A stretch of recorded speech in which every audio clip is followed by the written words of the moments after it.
ప్రభునామానికి మహిమ కలుగునుగాక. కూడొచ్చిన మీ అందరికీ కర్మిల ఆత్మీయ సహవాస సంఘ విశ్వాసులకు మన ప్రభువును ప్రియ రక్షకుడునైన యేసుక్రీస్తు వారి శ్రేష్టమైన నామంలో శుభములు మరియు వందనాలండి. ఆదికాండం 11వ అధ్యాయాన్ని మనం ధ్యానం చేసుకుంటున్నాం. 27వ వచనం నుంచి 32వ వచనం వరకు చదువుకుందాం. 27వ వచనం నుంచి 32వ వచనం వరకు. తెరహు వంశావళి ఇది. తెరహు అబ్రామును నాహోరును హారానును కనెను. హారాను లోతును కనెను. హారాను తాను పుట్టిన దేశమందలి కల్దీయుల ఊరన పట్టణంలో తన తండ్రి అయిన తెరహు కంటే ముందుగా మృతి పొందాడు. అబ్రామును నాహోరును వివాహం చేసుకున్నది. అబ్రాము భార్య పేరు శారయి, నాహోరు భార్య పేరు మిల్కా. ఆమె మిల్కాకును ఇస్కాకును తండ్రి అయిన హారాను కుమార్తె. శారయి గొడ్రాలై ఉండెను. ఆమెకు సంతానం లేదు. తెరహు తన కుమారుడు అబ్రామును, తన కుమారుని కుమారుడు అనగా హారాను కుమారుడు లోతును, తన కుమారుడు అబ్రాము భార్య అయిన శారయి అను తన కోడలిని తీసుకుని కనానుకు వెళ్ళుటకు కల్దీయ ఊరుని పట్టణంలో నుండి వారితో కూడా బయలుదేరి హారాను మట్టుకు వచ్చి అక్కడ నివసించారు.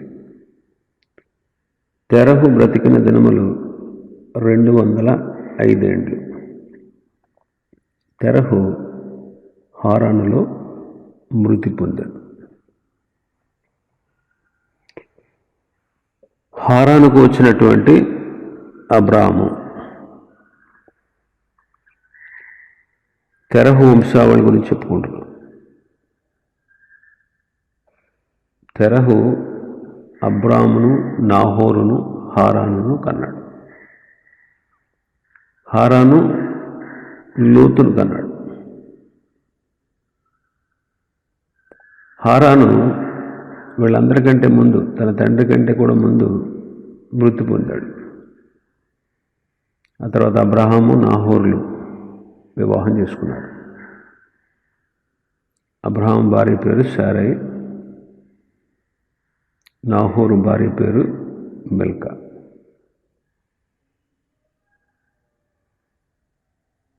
శారయి గొడ్రాలుగా ఉంది, ఆమెకు సంతానం లేదు.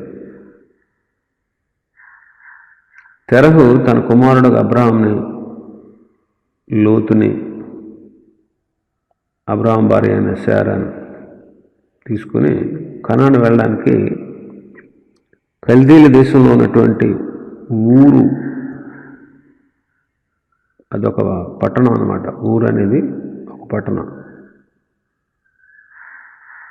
ఊరు అనే పేరు అనమాట ఆ పట్టణం పేరు. వాడు బయలుదేరి హారాను వరకు వచ్చి అక్కడ ఆగిపోయాడు. తెరహు హారాన్లోనే మృతి పొందాడు. అబ్రహాం యొక్క మొదటి స్థితిని మనం చూస్తున్నాం. ఇక్కడ అబ్రహాము సొంత దేశం మెసొపొతేమియా. అపోస్తలుల కార్యములు 7వ అధ్యాయం 2వ వచనం 3వ వచనం. 2వ వచనం చదువుదాం.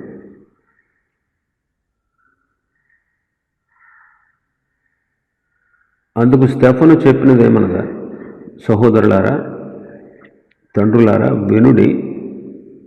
మన పితరుడైన అబ్రహాము హారానులో కాపురముండక మునుపు మెసొపొతేమియాలో ఉన్నప్పుడు మహిమ గల దేవుడు అతనికి ప్రత్యక్షమై, నీవు నీ దేశమును నీ స్వజనమును విడిచి బయలుదేరి నేను నీకు చూపింపబోవు దేశమునకు రమ్మని అతనితో చెప్పాను. అప్పుడు అతడు కల్దీల దేశమును విడిచిపోయి హారానులో కాపురముండెను. అతని తండ్రి చనిపోయిన తర్వాత అక్కడ నుండి మీరిప్పుడు కాపురమున్న ఈ దేశమందు నివసించుటకై దేవుడు అతన్ని తీసుకొని వచ్చెను. ఆయన ఇందులో అతనికి పాదము పట్టినంత భూమినైనను స్వాస్థ్యముగా ఇయ్యక, అతనికి కుమారుడు లేనప్పుడు అతనికిని అతని తర్వాత అతని సంతానమునకును దీనిని స్వాధీనపరుతునని అతనికి వాగ్దానము చేశాను. అయితే దేవుడు అతని సంతానమును అన్యదేశమందు పరవాసులకు ద్రనియు ఆ దేశస్థులు 400 సంవత్సరముల మట్టుకు వారిని దాస్యమునకు లోపరుచుకొని బాధ పెట్టుదురనియు చెప్పెను. మరియు దేవుడు ఏ జనములకు వారు దాసులయ్యుందురో ఆ జనమునకు నేను విమర్శ చేయుదుననియు, ఆ తరువాత వారు వచ్చి ఈ చోట నన్ను సేవింతురనియు చెప్పెను. మరియు ఆయన సున్నతి విషయమైన నిబంధన అతనికి అనుగ్రహించాను. 11వ అధ్యాయం 27వ వచనం నుంచి 32 వరకు చదివిన దానికి, ఇక్కడ చదివిన దానికి కాస్త వ్యత్యాసం ఉంది. 11వ అధ్యాయంలో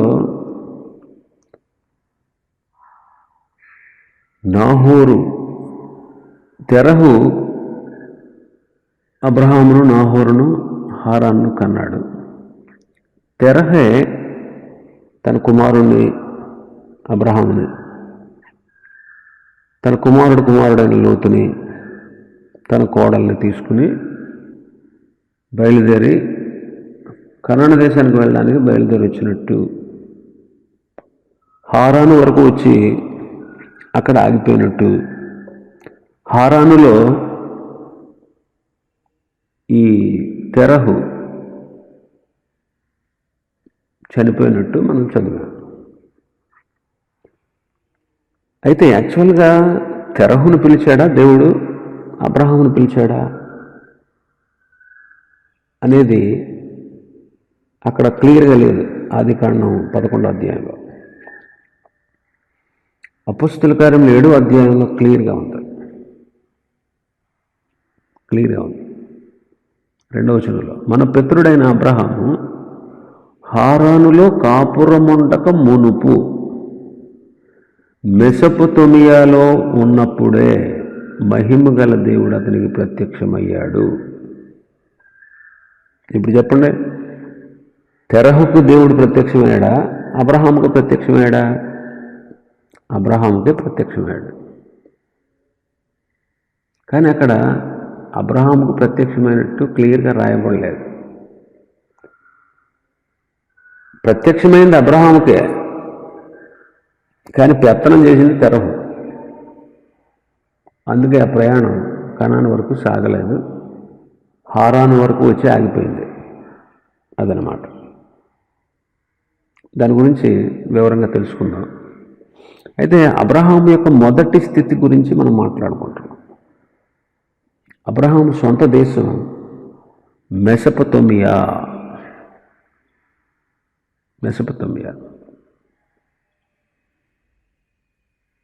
అది చాలా విశాలమైనటువంటి దేశం.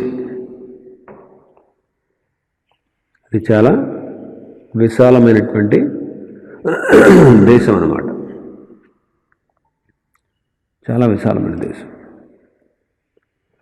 యూఫ్రటీసు, టైగ్రిస్ ఈ 2 నదుల మధ్యలో ఉన్నటువంటి దేశం. ఈ దేశాన్ని అరమ్నహరాయిము అని కూడా పిలిచేవారు.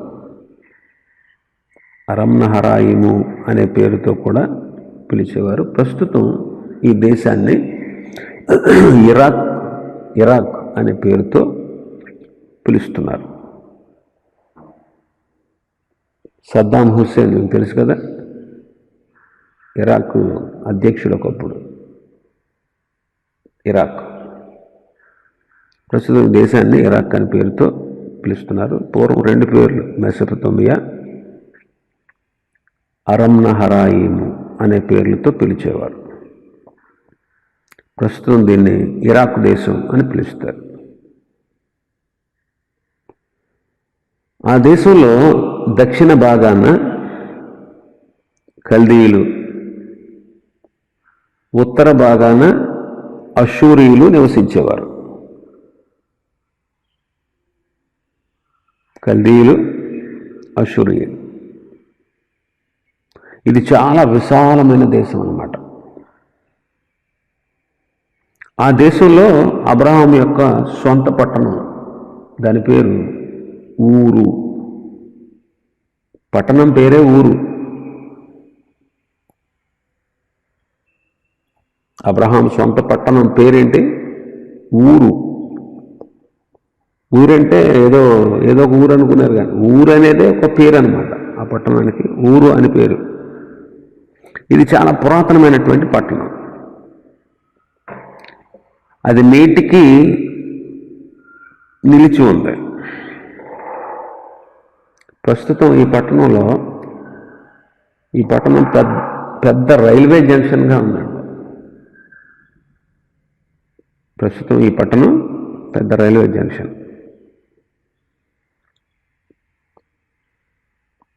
ఈ కాలంలో కూడా అనేక మంది పరిశోధకులు త్రవ్వకాల ద్వారా అబ్రహాము నివసించినటువంటి ఇల్లును కనుగొన్నారు. ఇవన్నీ కూడా చారిత్రాత్మకమైన సత్యాలు. ఇవన్నీ చారిత్రాత్మక సత్యాలు. పరిశుద్ధ గ్రంథం పుక్కిటి పురాణం కాదు, కల్పిత గాథ కాదు, ఎవరో ఊహించి రాసింది కాదు. పరిశుద్ధ గ్రంథంలో మెన్షన్ చేయబడిన ప్రతి ప్లేసు, ప్రతి వ్యక్తి చరిత్రలో కూడా మనకు కనిపిస్తాడు. కాబట్టి పరిశుద్ధ గ్రంథంలో రాయబడినది ఏది కూడా అబద్ధం కాదు, అందులో మోసం లేదు. అది సత్యం, ఉన్నది ఉన్నట్టుగా రాయబడింది. ఆ విషయాలన్నీ మనం జ్ఞాపకం చేసుకోవాలి. అయితే అబ్రహాము వంశము మనం చూస్తే అతడు షేము వంశంలో నుండి వచ్చినవాడు. 10వ వచనం నుంచి మన భాగంలో 11వ అధ్యాయంలో 10వ వచనం నుంచి మనం చూస్తే అక్కడ షేము వంశావళి ఉంది. షేము వంశంలో నుండే అబ్రహాము వచ్చాడు. షేము, హాము, యాఫెతు ఈ ముగ్గురు కూడా నోవహు కుమారులు. ఆదాము తర్వాత 10వ వాడు నోవహు.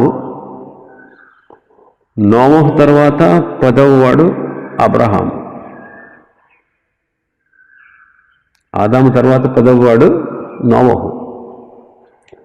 నోవహు తర్వాత 10వ వాడు అబ్రహాము. 10 అనే సంఖ్యకి చాలా విశేషం ఉంది బైబిల్లో. 10 ఆజ్ఞలు పాత నిబంధనలో ధర్మశాస్త్రంలో ఇవ్వబడినవి 10 ఆజ్ఞలు. దానియేలు గారు అంటాడు, అయ్యా మాకు శాకాహారమే ఇవ్వు, ఒక 10 దినాలు మమ్మల్ని పరీక్షించు అంటాడు. 10 దినములు పరీక్షకు సూచన.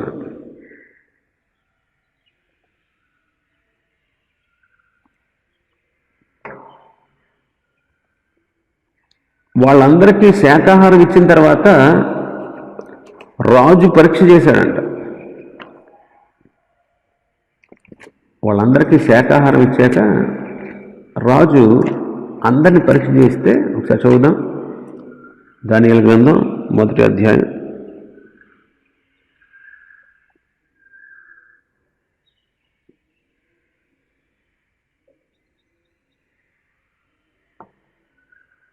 20వ వచనం. రాజు వీరి వద్ద విచారణ చేయగా జ్ఞాన వివేకముల సంబంధమైన ప్రతి విషయంలో వీరు ఎవరు? షడ్రకు, మేషకు, అబేద్నెగో, దానియేలు. వీరు తమ రాజ్యమందంతటా ఉండు శకునగాండ్ర కంటే, గారడి విద్య గలవారి కంటే 10 అంతల శ్రేష్ఠులు అని తెలియబడను.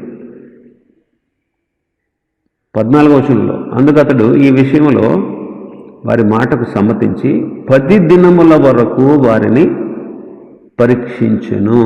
10 దినములైన పిమ్మట వారి ముఖములు రాజభోజనము భుజించు బాలురందరి ముఖముల కంటే సౌందర్యముగాను కళగాను కనబడగా. 10 అనే సంఖ్య చాలా విశేషమైన సంఖ్య. 10 ఆజ్ఞలు, 10 దినముల పరీక్ష, 10 అంతల శ్రేష్ఠులు,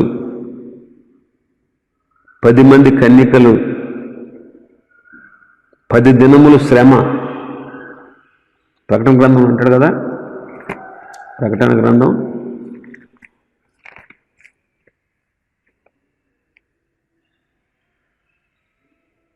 10 దినముల శ్రమ కలుగును అంటాడు.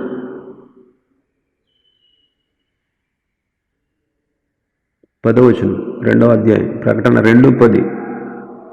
ఇదిగో మీరు శోధింపబడినట్లు అపవాది మీలో కొందరిని చెరలో వేయింపబోచున్నాడు. 10 దినములు శ్రమ కలుగును. మరణం వరకు నమ్మకంగా ఉండము.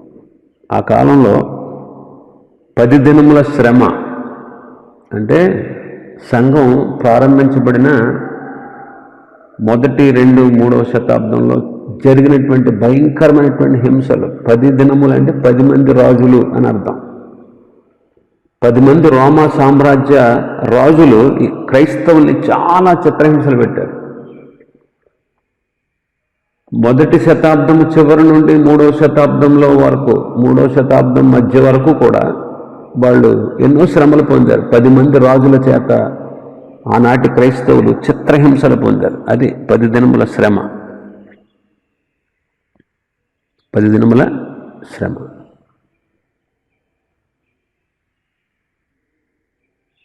బైబిల్లో 10 అనేది పరిశోధనకి, పరీక్షకు, శ్రమకు సూచనగా ఉంది. నోవహు యొక్క 3 కొడుకుల్లో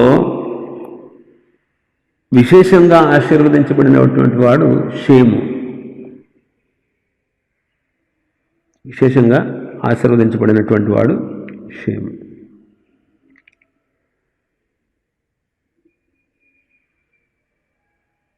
ఇరవై 26వ వచనం చదివాం కదా, 9వ అధ్యాయం 26వ వచనం ఆదికాండం. మరియు అతడు షేము దేవుడైన యెహోవా స్తుతింపబడునుగాక, కనాను అతనికి దాసుడగును. షేము దేవుడైన యెహోవా. అలాంటి వంశంలో నుండే అబ్రహాము వచ్చాడు. టోటల్గా చెప్పాలంటే అబ్రహాముకి దేవుడైన, షేము దేవుడు, తర్వాత షేములోంచి వచ్చినటువంటి అబ్రహాముకి దేవుడయ్యాడు. అబ్రహాములోంచి వచ్చినటువంటి జనాంగాలన్నిటికీ దేవుడయ్యాడు. ఈనాడు అన్ని జనులైనటువంటి మనం విశ్వాసం ద్వారా అబ్రహాం పిల్లలమయ్యాం కాబట్టి ఈనాడు మనకి కూడా దేవుడు. అన్ని జనులు మనం అబ్రహాము యొక్క కుమారుల ద్వారా, అబ్రహాం సంతతి ద్వారా అన్ని జనులు కూడా ఆశీర్వదించబడతారు.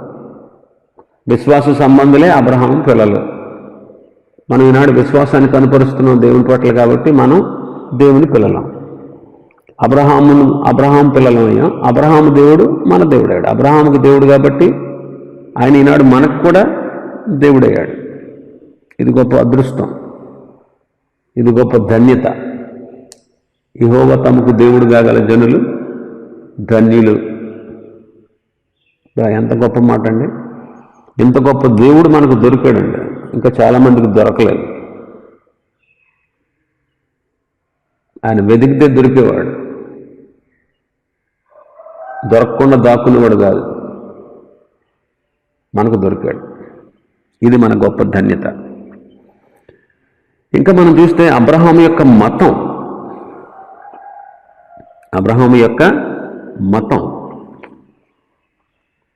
అబ్రహాము ఇతర దేవతల్ని పూజించేవాడు. అబ్రహాము ఇతర దేవతల్ని పూజించేటువంటి వాడు. చూడండి, యెహోషువ గ్రంథం 24వ అధ్యాయం 2వ వచనం. యెహోషువ జనులందరితో ఇట్లనెను, ఇశ్రాయేలీల దేవుడైన యెహోవా చెప్పునదేమనగా, ఆది కాలము నుండి మీ పితరులు అనగా అబ్రహాముకును నాహోరుకును తండ్రి అయిన తెరహు కుటుంబీకులు నది యూఫ్రటీసు నది అద్దరిని నివసించి ఇతర దేవతలను పూజించిరి. అబ్రహాం యొక్క మతం ఇతర దేవతల్ని పూజించారు. అబ్రహాము తండ్రి చంద్రదేవత ఆరాధకుడు అని చెబుతారు. మనం ఇంతకుముందు చెప్పుకున్నాం, ఎక్కడొచ్చింది? గత అధ్యాయంలో. నిమ్రోదేమో సూర్యదేవుడని, అతని భార్య సెర్మిటాస్ ఆమె చంద్రదేవతని, అతని కుమారుడు నినాస్ నక్షత్రమని. నిమ్రోదు కాలం నుంచే కూడా ఈ విగ్రహారాధన ప్రారంభమైనట్టు చూస్తాం. అందుకే నిమ్రోదు యెహోవా ఎదుట పరాక్రమము కలిగిన వేటగాడనే లోకోక్తి వచ్చిందంట. అంటే నిమ్రోదు ప్రజలందరినీ తన ఆధీనంలో ఉంచుకోవడానికి బాబెలు గోపురాన్ని పూనుకున్నాడు. మనుషులందరూ అతనికి సేవ చేయాలి, అతన్ని పూజించాలి, అతని భార్యను పూజించాలి, అతని కుమారుని పూజించాలని. అతడు పరాక్రమం కలిగిన వేటగాడు కాబట్టి ఆనాటి కాలంలో ఉన్నటువంటి ప్రజల్ని క్రూర మృగాల బారి నుంచి, క్రూర మృగాల్ని చంపేసి ఆ ప్రజలను రక్షించాడు. కాబట్టి ఇదిగో నేనే దేవుణ్ణి, నన్ను పూజించాలని ప్రజల్ని బలవంతం చేసేవాడు. బాబెలు కాలంలో, బాబెలు గోపురం కట్టుతున్న కాలంలో భాషలు తారుమారైపోయాయి కాబట్టి ప్రజలు ఆయా దేశాలకు చెదిరిపోయారు. జనమంతా ఒకే దేశంలో, ఒకే చోట, ఒకే ప్రాంతంలో ఉంటూ ఒకే భాష మాట్లాడేవారు వాళ్ళు ఒకప్పుడు. అయితే బాబెలు కాలంలో, బాబెలు పట్టణం కడుతున్న కాలంలో భాషల తారుమారైనా వాళ్ళు ఏ దేశాలకు చెదిరిపోయారో ఆయా దేశాలకి ఈ విగ్రహారాధన అనే దాన్ని మోసుకుని వెళ్ళిపోయారు. వారి మనసుల్లో నుంచి ఆ విగ్రహారాధన పోలేదు, వాళ్ళు మోసుకుని వెళ్ళిపోయారు. నిమ్రోద్ అనేవాడు తననే పూజించాలని కోరుకునేవాడు. దేవుని కాదు, నన్నే పూజించాలి, నేనే మిమ్మల్ని కాపాడుతున్నానని ప్రజలను అలా మోటివేట్ చేశాడు అనమాట. పట్టణ నిర్మాణాలకి, రాజ్య పరిపాలనకి ఇతడే మొదటివాడు. ఇతనిని బట్టి చెదిరిపోయిన వారిలో హాము వంశస్థులు కూడా, హాము వంశస్థులు విగ్రహారాధులయ్యారు. క్రమక్రమేణా షేము, యాఫెత్తులు, వాళ్ళలో కూడా ఈ విగ్రహారాధన వచ్చేసింది. అందుని బట్టే షేము వంశస్థులైన అబ్రహాము కుటుంబీకులు కూడా ఇతర దేవతల్ని పూజించారు. అబ్రహాము చంద్రదేవతను ఆరాధించినట్టు చెప్తారు. అలాంటి అబ్రహాముని ప్రభు పిలిచాడు. అందుకే అపొస్తలుల కార్యాలు చదువుకున్న 7వ అధ్యాయం 2-3 వచనాల్లో, 2వ వచనం ఆఖరిలో, మెసొపొతేమియాలో ఉన్నప్పుడు మహిమ గల దేవుడు అతనికి ప్రత్యక్షమయ్యాడు. ఎవరంటే ఆయన మహిమ గల దేవుడు అతనికి ప్రత్యక్షమయ్యాడు. నీవు నీ దేశాన్ని, నీ స్వజనమును విడిచి నేను నీకు చూపించే దేశానికి రా అని ప్రభు పిలిచాడు. దేవుని పిలుపు ఎప్పుడో ప్రారంభమైంది. మానవుడు పాపంలో పడినప్పుడే దేవుని పిలుపు ప్రారంభమైంది. అది మొదలుకొని నేటి వరకు కూడా సమస్త మానవ కోటిని ప్రభు పిలుస్తూనే ఉన్నాడు. ఆయన పిలుపు విని ఆయనకి లోబడిన వాళ్ళు ఆత్మరక్షణ పొందుకుంటున్నారు. ఆయన పిలుపు విని ఆయన విశ్వాసం ఉంచిన వాళ్ళు ఆత్మరక్షణ పొందుకుంటున్నారు. అందుకే ప్రభు పిలుస్తున్నాడు, ప్రయాసపడి భారం మోసుకొనిచున్న సమస్త జనులారా నా యొద్దకు రండి, నేను మీకు విశ్రాంతి కలగజేస్తానని ప్రభు ఆహ్వానిస్తున్నాడు. ఆయన యొద్దకు వచ్చే వారికి ఆత్మశాంతిని, సమాధానాన్ని, రక్షణను, పాపక్షమాపణను దేవుడు కలగజేసేవాడుగా ఉన్నాడు. ఇక్కడ మహిమగల దేవుడు అనే పేరుతో ప్రత్యక్షమయ్యాడు. 7వ అధ్యాయం 2వ వచనం అపొస్తలుల కార్యములో మహిమగల దేవుడు ప్రత్యక్షమై, మహిమగల దేవుడు. ఆలోచన చేయండి, మానవుణ్ణి దేవుడు తన మహిమలోనే సృష్టించాడు. చదువుకున్నాం కదా, ఆదికాండం 1వ అధ్యాయం 26వ వచనంలో దేవుడు మన స్వరూపమందు మన పోలిక చొప్పున నరులను చేయుదము. మన స్వరూపము, మన పోలిక. 27వ వచనం దేవుడు తన స్వరూపమందు నరుని సృజించి, తన స్వరూపం అంటే దేవుడు మానవుల్ని మహిమతోనే సృజించాడు. అయితే ఆజ్ఞను అతిక్రమించి పాపం చేసిన దానికి ప్రతిఫలంగా మానవుడు ఆ మహిమను పోగొట్టుకున్నాడు. నేటికి దాన్ని పొందలేని వాడుగా ఉన్నాడు. రోమీయులకు రాసిన పత్రికలు అంటాడు కదా, 3:23 ఏ భేదము లేదు, అందరూ పాపం చేసి దేవుడు అనుగ్రహించు మహిమను పొందలేకపోతున్నారు. అలాంటి మహిమను మళ్ళా ఒక మనిషికి ఇవ్వడానికే యేసుక్రీస్తు ప్రభువు, తండ్రి అయిన దేవుడు, మహిమగల దేవుడుగా అబ్రహాముకి ప్రత్యక్షమయ్యాడు. ఈ దినాల్లో కూడా అబ్రహాము సంతానములో నుండి వచ్చినటువంటి యేసుక్రీస్తు, ప్రభువైన యేసుక్రీస్తు కూడా తన మహిమను మానవుడు పొందాలని సువార్త వలన మనల్ని ఈనాటికి పిలుస్తూ ఉన్నాడు. ఆయన పిలుపును విని వచ్చిన వాళ్ళందరూ ఆయన మహిమను పొందుకుంటారు. అందుకే పౌలు గారు అంటాడు రోమీయులకు రాసిన పత్రికలో, రోమీయులకు రాసిన పత్రిక 8వ అధ్యాయంలో 30వ వచనం, మరి ఎవరిని ముందుగా నిర్ణయించిన వారిని పిలిచిన, ఎవరిని పిలిచినో వారిని నీతిమంతులుగా తీర్చెను, ఎవరిని నీతిమంతులుగా తీర్చెనో వారిని మహిమపరచెను. కాబట్టి మహిమ గల దేవుడుగా అబ్రహాముకి ప్రత్యక్షమయ్యాడు. మూడవది, దేవుడు పిలుచుటలో ఉన్నటువంటి మరొక ఉద్దేశం ఏంటంటే, మనం చదువుకున్నాం కదా ఇప్పుడు 8వ అధ్యాయం 29వ వచనం 30వ వచనాలు రోమీయులకు రాసిన పత్రికలో, దేవుడు ఎవరిని ముందుగా ఎరిగెనో వారిని పిలిచాను.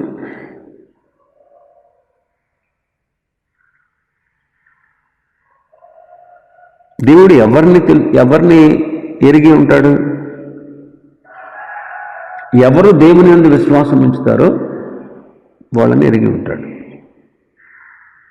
దేవుడు గొప్ప క్రమం కలిగినటువంటి వాడు. అబ్రహామును పిలుచుటలో ఒక గొప్ప ఉద్దేశాన్ని ఆయన కలిగి ఉన్నాడు. ఏంటా గొప్ప ఉద్దేశం అంటే, స్త్రీ సంతానము ద్వారా, స్త్రీ ద్వారా పాపం వచ్చింది. మరి ఆ స్త్రీ ద్వారా వచ్చినటువంటి ఆ పాపం తీసివేయడానికి స్త్రీ ద్వారానే రక్షకుడు ఉద్భవించాలి. అందుకే ప్రభు స్త్రీ సంతానమైన యేసుక్రీస్తు ద్వారా ఈ పాపాన్ని పరిహరించడానికి దేవుడు ప్రణాళిక కలిగిన వాడై, ఆ స్త్రీ సంతానం ద్వారా రక్షకుడు ఈ లోకానికి రావాలని దేవుడు షేము సంతానాన్ని ఏర్పాటు చేసుకున్నాడు. ఆ సంతానంలో, ఆ ప్రజల్లో అబ్రహామును దేవుడు సెలెక్ట్ చేసుకుని పిలిచాడు. కాబట్టి అందుబట్టే దేవుడు ఏర్పాటు చేసుకున్నటువంటి జనాంగాలకి అబ్రహాము మూల పురుషుడయ్యాడు. అబ్రహాము మూల పురుషుడయ్యాడు. అప్పుడే ఏ దేశాన్ని వాళ్ళకి ఇవ్వాలో ప్రభువు నిర్ణయించాడు. నేను నీకు చూపించే దేశానికి రమ్మని పిలిచాడు. నేను నీకు చూపించే దేశానికి రమ్మని పిలిచాడు. అదే పాలు తేనెలు ప్రవహించేటువంటి దేశం, యెహోవా లక్ష్య పెట్టే దేశం. యెహోవా కన్నులు సంవత్సరాది మొదలుకొని సంవత్సరాంతం వరకు ఎల్లప్పుడూ ఆయన కనుదృష్టి నిలిచి ఉండే దేశం, ఆ దేశానికి అబ్రహామును పిలిచాడు. అతని సంతానానికి ఆ దేశాన్ని ఇచ్చాడు. ఈనాడు మనల్ని కూడా ఆయన రాజ్యమునకు, పరలోకానికి వారసులుగా ఉండేటట్లు, ఆయన ఇచ్చేటువంటి మహిమను పొందేటట్లు ప్రభు మనల్ని కూడా పిలుస్తున్నాడు. చూడండి, ఆనాడు అబ్రహాము దేవుని పిలుపును విని విశ్వాసమును బట్టి ఆ పిలుపుకు లోబడ్డాడు అంటాడు. 11వ అధ్యాయం హెబ్రీ పత్రిక 8వ వచనం. హెబ్రీ పత్రిక 11వ అధ్యాయం 8వ వచనం. అబ్రహాం పిలువబడినప్పుడు విశ్వాసమును బట్టి ఆ పిలుపునకు లోబడి తాను స్వాస్థ్యముగా పొందనై ఉన్న ప్రదేశమునకు బయలువెళ్ళను, మరియు ఎక్కడికి వెళ్ళవలను అది ఎరుగక బయలువెళ్ళను. అబ్రహామును పిలిచినప్పుడు విశ్వాసమును బట్టి ఆ పిలుపుకు లోబడ్డాడు. తాను స్వాస్థ్యముగా పొందనైనటువంటి ప్రదేశానికి బయలుదేరి వెళ్ళాడు. ఎక్కడికి వెళ్ళాలో తెలియదు, అది తెలియకపోయినా బయలుదేరాడు. ఏమంటే మీరు ఎక్కడికి వెళ్ళాలో తెలియకుండానే ఇంటి దగ్గర నుంచి ప్రయాణమై బయలుదేరి బయటకు వచ్చేస్తారా? ఎవరైనా అడిగి ఎక్కడికి వెళ్తున్నామంటే ఏమో నాకు తెలియదని అంటామా? అబ్రహాంకు తెలియదు ఎక్కడికి వెళ్ళాలి, బయలుదేరి వచ్చేమన్నాడు. అబ్రహాం బయలుదేరిపోయాడు. అందుకే అబ్రహాం విశ్వాసం చాలా మెచ్చుకోదగింది. అందుకే విశ్వాసులకు తండ్రి అనే బిరుదు వచ్చింది. అబ్రహాములో విశ్వాసం ఉంది, విధేయత ఉంది. ఈ 2 లక్షణాలకి ప్రతిఫలంగా కలిగిందే రక్షణ. అందుకే నమ్మిన వానికి రక్షణ, నమ్మి బాప్తిసం పొందినవాడు రక్షించబడును, నమ్మని వానికి శిక్ష విధించబడును అంటాడు. అబ్రహాం విశ్వసించాడు. విశ్వసించడమే కాదు, విధేయుడయ్యాడు. తాను ఎక్కడికి వెళ్ళాలో తెలియకుండానే బయలుదేరాడు. ఆ దేశం ఎలాంటిదో, అక్కడ పరిస్థితులు ఎలాంటివో, అక్కడ వసతులు ఉంటాయో లేదో ఇవేమీ ఆలోచించకుండా దేవుడు ఏ దేశాన్ని చూపిస్తే ఆ దేశమే నాకు చాలు, ఆ దేశం నాకు తృప్తి, ఆ దేశమే నాకు కావాలి, ఆ దేశమే నాకు సంతృప్తి అని, అక్కడే నాకు ఆనందం ఉంటుంది అన్నట్లుగా బయలుదేరి వచ్చాడు. అందుకే అబ్రహాం నేటికి కూడా గొప్ప మాదిరికరమైనటువంటి వ్యక్తిగా కనబడుతున్నాడు. అయితే అబ్రహాము విధేయుడే బయలుదేరి వచ్చాడు, కానీ అబ్రహాంలో కొంత అవిధేయత కనపడుతుంది. అబ్రహాం ఆరంభం బాగుంది, కానీ కొనసాగింపు అంతగా బాగోలేదు. అసలు కల్దీల దేశాన్ని విడిచిపోయి, కల్దీల దేశంలో ఊరనే పట్టణాన్ని విడిచిపోయి హారాను అనేటువంటి ప్రదేశానికి వచ్చి అక్కడ ఆగిపోయాడు. హారాను కూడా దేవుని చూపించిన దేశం కాదు, హారాను కూడా మెసొపొతామియాలో ఉన్నదే,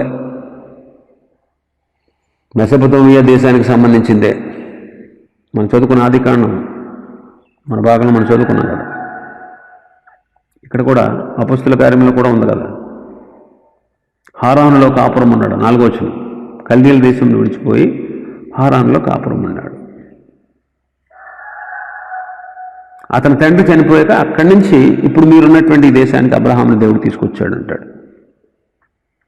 ఆలోచన చేయండి,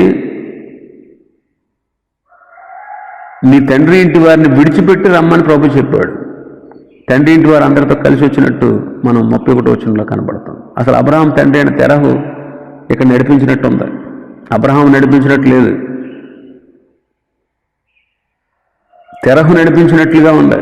తెరహు తన కుమారుడు అబ్రహాముని, అతని కుమారుడు హారాను, కుమారుడు లోతును, తన కుమారుడు భార్య అయినటువంటి శారాయిని అని కోడలు తీసుకొని కానానికి వెళ్ళటకు బయలుదేరాడు. హారాను మట్టుకు వచ్చి అక్కడ ఉన్నాడు. ఎవరు బయలుదేరారు అన్నట్టుంది? దేవుడు పిలిచింది అబ్రహామును, తెరహును కాదు. కానీ ఇక్కడ నడిపింపు ఎవరిదే? తెరహుదిగా కనబడుతుంది. అంటే అబ్రహాం యొక్క ప్రత్యేకత సంపూర్ణమైనదిగా లేదనమాట.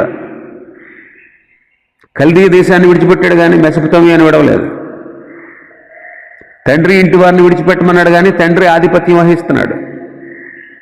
హారాను కూడా మెసొపొతామియాలో వాయువ్య దిక్కున ఉన్నటువంటి పట్టణం అన్నమాట అది. అంటే అప్పటికి అబ్రహాం 600 మైళ్ళు ప్రయాణం చేసి వచ్చాడు, కానీ హారాన్లో ఆగిపోయాడు. అందుకే గత వర్తమానంలో చెప్పుకున్నాం, తెరహు అంటే ఆలస్యం అని అర్థం. అలాగే జరిగింది. హారాన్లో 5 సంవత్సరాలు ఆగిపోయినట్టు చరిత్ర చెప్తుంది. వారు బయలుదేరింది కనానుకు రావడానికి, అది దేవుడు చెప్పిన మాట. కానీ హారాన్లో ఆగిపోవడం అనేది వాళ్ళ సొంత ప్రయత్నం అన్నమాట. ముఖ్యంగా తెరహు యొక్క ప్రయత్నం అది. తెరహు యొక్క ప్రయత్నం. అబ్రహాం కూడా దేవుడు చెప్పిన మాట పక్కన పెట్టి తండ్రి మాటకు లోబడి హారాన్లో నివసించాడు, నిలిచిపోయాడు.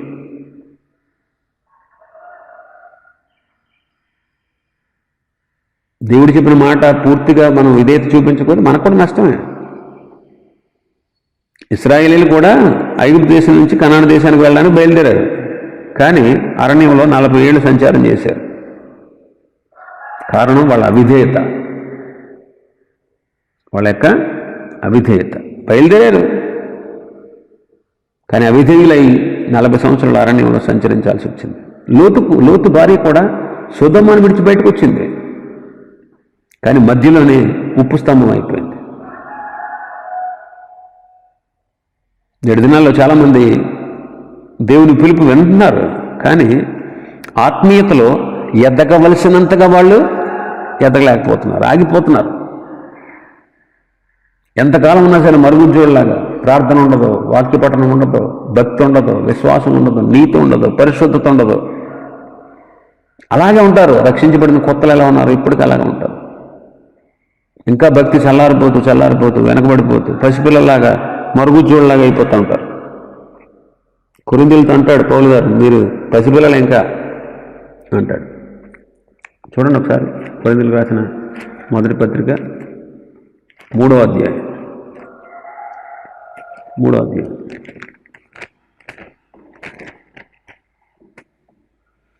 సహోదరులారా, ఆత్మ సంబంధమైన మనుషులతో మాట్లాడినట్టు నేను మీతో మాట్లాడలేకపోతుంది.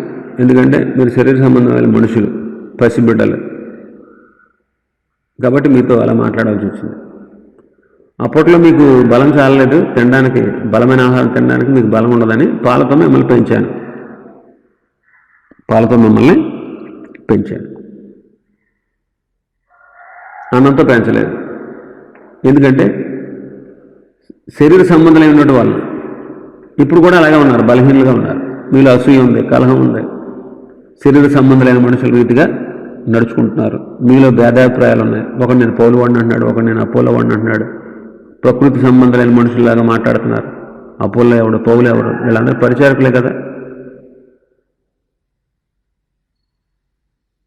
ఆలోచించండి, ఇలా ఉంది వాళ్ళ పరిస్థితి. కొరింథీ పట్టణస్థుల పరిస్థితి ఎల్లకాలం పసిపిల్లలాగానే ఉన్నారు.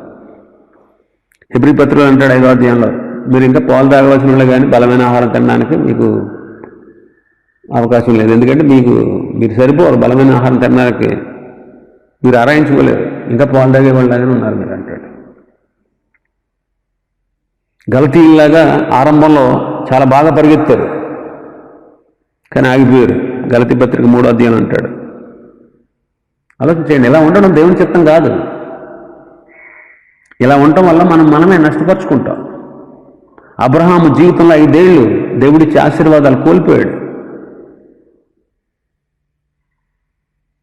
ఇశ్రాయేలు జీవితంలో 40 ఏళ్ళు నష్టమైపోయింది.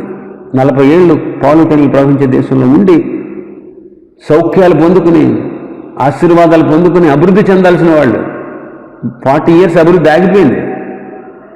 ఇశ్రాయేలుకి 40 సంవత్సరాలు వెనకబడిపోయారు. చూడండి, కరోనా వైరస్ వల్ల ఆర్థికంగా అన్ని దేశాలు వెనకబడిపోయింది. 10-15 సంవత్సరాలు వెనక్కి వెళ్ళిపోయినట్టు అయిపోయింది. ఆ దేశాల ఆర్థిక మాన్యం దెబ్బతింది, నష్టపోయారు. అయితే ప్రభు చిత్తం అది కాదు.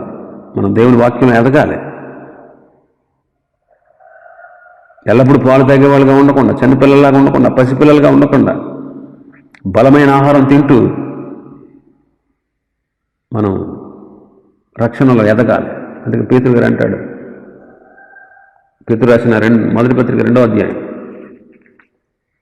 పేతురు రాసిన మొదటి పత్రిక 2వ అధ్యాయంలో అంటాడు, ప్రభు దయాళుడని మీరు రుచి సమస్తమైన దుష్టత్వం, కపటం, వేషధారణ, అసూయ, సమస్త దోషణ మాటలు మాని క్రొత్తగా జన్మించిన శిశువులను పోలిన వారై నిర్మలమైన వాక్యమైన పాలన వలన రక్షణ విషయంలో ఎదిగి నిమిత్తము ఆ పాలను అపేక్షించండి అంటాడు. 3వ అధ్యాయం 18వ వచనంలో అంటాడు. 3వ అధ్యాయం 18వ వచనంలో పేతురు రాసిన రెండో పత్రిక 3వ అధ్యాయం 18వ వచనంలో 3:18 మన ప్రభువును రక్షకుడైన యేసుక్రీస్తు అనుగ్రహించు కృపయందును జ్ఞానమందు అభివృద్ధి పొందండి. మహిమ నుండి అధిక మహిమకు మనం అధిక మహిమను పొందుతూ ఉండి క్రీస్తు స్వరూపంలోనికి మార్చబడాలి. ఆయన పునరుత్థాన శక్తిని మనం తెలుసుకోవాలి. ఆయన శ్రమల్లో మనం పాలివారం అవ్వాలి. వెనకున్నవి లక్ష్య పెట్టక ముందున్న వాటి కొరకు మనం వేగురుపడాలి. గురి యొద్దకే పరిగెట్టాలి. ప్రార్థించుటలో బోధించుటలో ఆగిపోక ప్రజలను నడిపించుటలో మనం ముందుండాలి. మంచి పోరాటం పోరాడాలి. పౌలు గారు అంటాడు కదా, మంచి పోరాటం పోరాడతిని, నా పరుగు తుదముట్టించింది, విశ్వాసమును కాపాడుకుంటాను, ఇక మీదట నా కొరకు నీతి కిరీటం ఉంచబడి ఉన్నది. తిమోతి 2వ పత్రిక 4వ అధ్యాయంలో అంటాడు. ప్రభు వచ్చేటప్పటికి మనం మంచి బహుమానాలు, మంచి చక్కటి జీతాన్ని మనం పొందుకునేటట్టు నడుచుకోవాలి. కాబట్టి తెరహు హారాన్లో మృతి పొందాడు.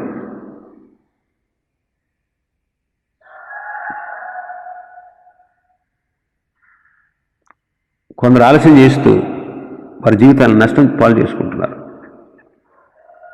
కొందరు దేవుని పిలుపు వెళ్ళలేని స్థితిలో ఉన్నారు. కొందరు దేవుని పిలుపు విని కూడా లోబడకుండా ఉన్నారు. ఇంకా కొందరు దేవుని పిలుపుకు లోబడ్డారు కానీ సంపూర్ణంగా లోబడట్లేదు. అలా ఉన్నారు నేటి ప్రజలు.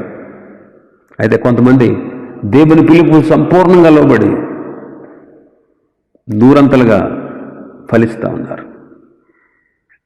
ఇప్పుడు గమనించండి, మనం ఏ స్థితిలో ఉన్నాం. ఆలస్యమైంది, 5 సంవత్సరాలు ఆలస్యమైంది. తెరహు హారాన్లో మృతి పొందిన తర్వాత కానీ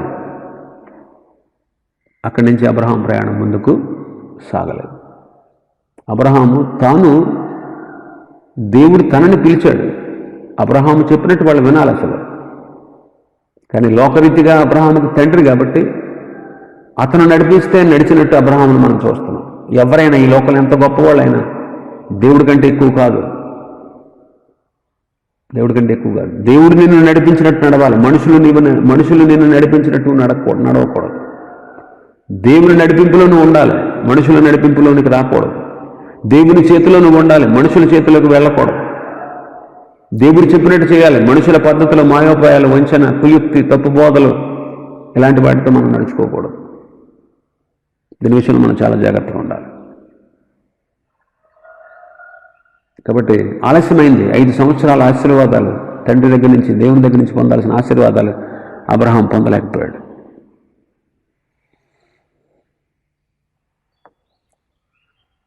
మా దేవుడు అబ్రహామును బహుగా ఆశీర్వదించాడని చెప్తాడు తన పెద్ద దాసుడు ఎలియాజరు, లాబాను, వాళ్ళ కుటుంబీకులతో. ఇంకా ఈ 5 సంవత్సరాలు ఇంకెన్ని ఆశీర్వాదాలు పొందుకున్నావు కదా. ఇప్పుడు చాలామంది దేవునికి సంపూర్ణంగా లోబడక వారు రాబోయేటువంటి ఆశీర్వాదాలు కోల్పోతున్నారు. దయతో గమనించండి, మనం ఆ రీతిగా ఉండొద్దు. సంపూర్ణంగా సమర్పించుకుని ప్రభుకు లోబడదాం. ప్రభు ఇచ్చే ఆశీర్వాదాలు పొందాం. దేవుడి మాటలు